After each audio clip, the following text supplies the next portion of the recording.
तो फ्रेंड्स, आज मैं वीडियो में बहुत ही खास होने वाला है, क्योंकि आप लोग जानते होंगे इन दोनों के मोटर के बारे में। कौन सा मोटर है ये? Golden DC motor. तो ये काफ़ी फेमस मोटर है जो बच्चा बच्चे जानते होंगे कि ये मोटर कहाँ यूज़ होता है। तो आज की वीडियो में बात करने वाला हूँ कि ये हमें लेना चाहिए या फिर नहीं लेना चाहिए, और इसका परफॉर्मेंस कैसा मेरे को अब तक मिला है, और इसमें जो एफिशिएंसी रेटिंग है, और इसका मतलब लाइफ साइकिल, मतलब कितना टाइम तक ये सह लेता है खुद को, कितना चलता है, इसी पे बात करने वाले हैं। तो वीडियो में बने रहिए। नए हैं वीडियो में तो वीडियो को कर दीजिए सब्सक्राइब और इस वीडियो को कर दीजिए लाइक। तो चलिए शुरू करते हैं। तो फ्रेंड्स, फर्स्ट ऑफ ऑल तो आप लोग देखो इसको। ये गोल्डन डीसी मोटर जो है मेरे, ये 1000 kV का है और ये 2200 kV का है। मेरा कैमरा ख़राब है थोड़ा। तो क्या है कि 1000 kV का मोटर है और 2200 kV का मोटर है, मतलब 2200 1000 kV का मोटर है। तो ये थोड़ा स्लो है और ये काफ़ी फास्ट है, तो इसमें थोड़ा हीटिंग ज़्यादा आती है। तो क्या है कि अगर इसको अगर फुल थ्रोटल पे अगर 6 इंच प्रोप लगा के अगर यूज़ करते हो तो ये ज़्यादा टाइम नहीं चलने वाला है, क्योंकि ये बहुत ज़्यादा हीट जनरेट करता है, और ये गर्मी के भी टाइम है ऐसे भी, तो ये जल जाएगी। और 1000 kV तो 10 इंच प्रोपेलर के साथ आराम से सह लेता है। अब इसका स्लो कम है, टॉर्क ज़्यादा है।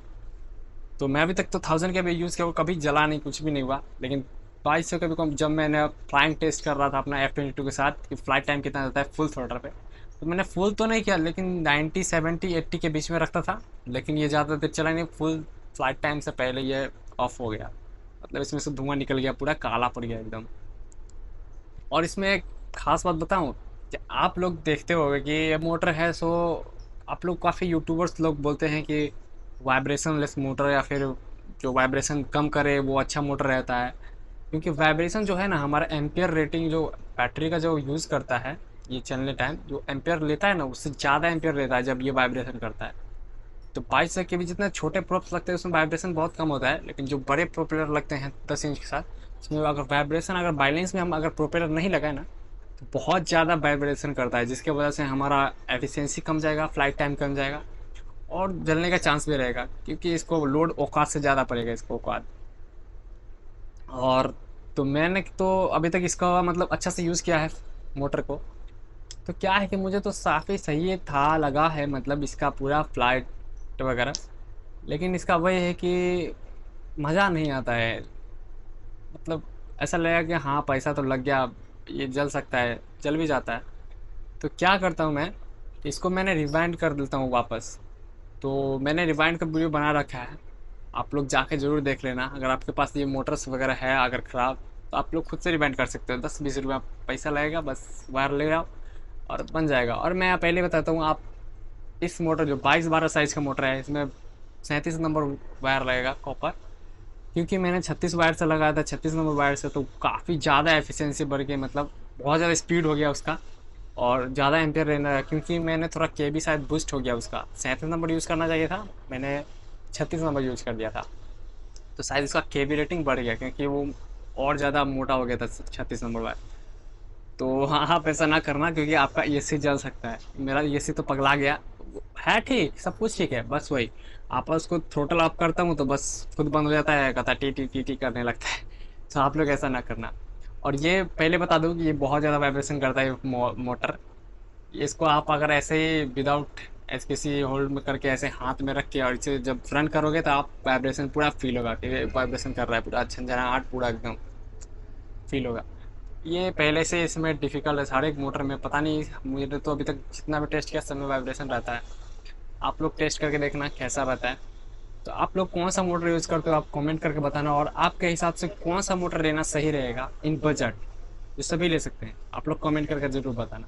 मैं तो अभी तक यही यूज़ करता हूँ, और जब तक इसका पूरा ख़त्म ना कर दो मैग्नेट्स, तब तक मैं इसको यूज करने वाला हूँ खुद से वाइंड करके। इसमें और ज़्यादा केवी रेटिंग, और ज़्यादा मैं मोटा वायर यूज़ करके मैं चलाऊंगा, या तो एसी जले या फिर मोटर जले, मैं तो गर्दा उड़ाऊंगा। और हाँ गाइज, आप लोगों ने तो 22-12 साइज से बहुत सारा मोटर सुना होगा। ये गोल्डन डीसी मोटर 22-12 में आप लोगों ने सभी ने जाना होगा कि 22-12 साइज में हमारा 1000 kV और 1400 kV होता है। लेकिन क्या आपने सुना है कि 22-12 नहीं, 22-17 साइज में भी गोल्डन डीसी मोटर आती है, और इससे थोड़ा ज़्यादा बड़ी होती है। और वो मतलब 50 एम्पियर ESC से स्टार्ट ही होता है उसका करेंट। तो सोच सकते हो कि वो कितना तगड़ा होने वाला है। वो शायद क्वाड कप्टर जो SR-150 साइज है, उससे बड़ा क्वाड कप्टर में शायद वो लगेगा या फिर बड़ा विंग वाले RC प्लेन में, क्योंकि उसका मतलब थोड़ा साइज़ ज़्यादा है और 50 एम्पेयर से स्टार्ट ही होता है ESC रिकमेंडेशन, और वो 1100 केवी में आता है और 1500 केवी में आता है। उसका प्राइस है 700 रुपये, अभी Robo.in पे चल रहा है, 750 700 में मिलता है। और इसमें भी 10 11 12 इंच का प्रोपेलर लगता है। तो मुझे लग रहा है शायद कि वो काफ़ी ज़्यादा तगड़ी होने वाली है वो मोटर, लेकिन वो काफ़ी, ये तो हल्की मोटर है लेकिन वो इससे भारी होने वाला वज़न में। तो मतलब कि समझ रहे हो ना, लेकिन कोई नहीं जानता, पता नहीं जानते होंगे या फिर आप लोग भी जानते हो तो बताना कमेंट में। और फ्रेंड्स मैं बता दूं आपको कि ये जो हमारा मोटर्स वगैरह जो गोल्डन, मतलब गोल्डन मॉडल में आता है ये मोटर, इसको मैं बताऊंगा कि 1400 केवी से मोटर जो है मैक्सिमम 1400 केवी का होता है ना, तो इस यहाँ तक आप 30 एम्पेयर यूज़ कर सकते हो ESC, लेकिन आप इससे अगर आप जाएंगे तो आपको 40 एम्पेयर यूज़ करना पड़ेगा, क्योंकि आपको पता ही है 30 एम्पेयर अगर यूज़ करते हो तो ये 20 एम्पेयर 25 एम्पेयर तो यूं ही ले लेता है, तो 5 एम्पेयर एक्स्ट्रा से क्या ही करेगा वो, बूस्ट ब्रस्ट करंट के लिए तो चाहिए ना। और आप 40 एम्पेयर यूज़ करना, मैं पहले ही बोल देता हूँ, क्योंकि बाद में ऐसा ना कि 30 एम्पेयर लेके आप जब ख़राब कर लो तो वो पैसा लॉस। इसलिए आप 40 एम्पेयर यूज़, मैं रिकमेंड करता हूँ 40 एम्पेयर ही लेना है आपको ESC, चाहे आप 1400 केवी या फिर 1000 केवी क्यों ना यूज़ करें, लेकिन आपको यूज़ करना है 40 एम्पेयर ESC। पहले ही याद करके रख लो और ख़रीदने के टाइम याद रखना 40 एम्पेयर ESC लेना है। कहाँ तक, तो 2300 2200 केबी तक आपको 40 एम्पेयर आराम से, 40 एम्पेयर भी हीट होता है डेली टू इसका जब आप 2200 केबी यूज़ करोगे तो, क्योंकि ये खुद अकेला 25-26 एम्पेयर लेता है अकेला। तो सोच सकते हो अगर आप क्वाड कप्टर बनाओ 2200 केवी के साथ और ऐसे एक फुल थ्रोटल दे दो तो क्या होगा ESC पे। ये तो सिर्फ कॉन्टिन्यूस करंट लेता है 25 एम्पियर, तो ब्रस्ट करंट कितना ले सकता है सोच सकते हो ना आप, 30 32 25 मतलब 30 पार ही हो जाएगा। तो आप सोच सकते हो उसको, मतलब लिमिट में रहने के लिए तो उसको चाहिए ना कम से कम 40 एम्पियर, अगर 30 रहेगा तो बस मारेगा फुल हो जाएगा उल। समझ रहे हो ना। तो आप इसका बहुत ज़्यादा ख्याल रखना कि आप 40 एम्पियर यूज़ करना ही ऐसे, अब 30 एम्पियर का ज़माना गया, वो छोटे मोटे FPVs में यूज़ हो सकते हैं 30 एम्पियर वैसा मोटर रहता है तो, लेकिन ये गोल्डन मोटर के साथ आप ऐसा ना करना, वरना ESC तो जाएगा ही साथ में मोटर को लेकर जाएगा। क्योंकि मेरे साथ ऐसा हो चुका है, मुझे मीडिया वाले आए थे तो बनाना था वीडियो, और गलती से मेरे से फुल शॉटल हो गई, और वो प्रोपेलर है जो फंस गया, और बस ESC से पहले धुआं निकला उसके बाद मोटर में से निकला। अब बताओ ESC खराब हुआ साथ साथ इसको भी ले मारा, तो मेरा एक बार में 1000 रुपये लॉस, 1000 नहीं, हाँ 1000 रुपये, 800 900 रुपये लॉस।